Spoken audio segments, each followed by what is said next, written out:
نبی پاک علیہ الصلوۃ والسلام نے فرمایا، رب فرماتا ہے میرا بندہ میرے بارے میں جس طرح کا گمان کرتا ہے نا، میں بھی اسی طرح کا ہو جاتا ہوں۔ جو مجھے دل میں یاد کرے میں بھی اسے تنہائی میں یاد کرتا ہوں، جو مجھے لوگوں میں یاد کرے میں فرشتوں کی جماعت میں یاد کرتا ہوں۔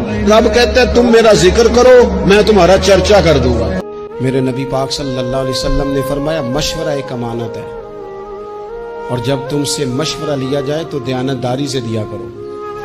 تمہیں کوئی بندہ اپنے گھر کی ذاتی بات بتا کے تم سے رائے لے رہا ہے، تم اسے نشر کر رہے ہو، آگے بیان کر رہے ہو۔ کبھی اپنے دوستوں کا راز ادھر ادھر نہ کریں، پوری طرح اس پر پابند رہیں، امین بنے۔ کسی کی بات پتہ چل جائے پھر اس پر ڈیوٹی کریں، پھر اس کو سنبھال کے رکھیں۔ یاد رکھنا میرے نبی پاک علیہ السلام نے فرمایا ہے، اگر تم کسی شخص کو رسوا کرو گے نا تو تم 7 کمروں میں پیچھے بھی بیٹھے ہوئے تو اللہ تمہیں وہاں رسوا کر دے گا۔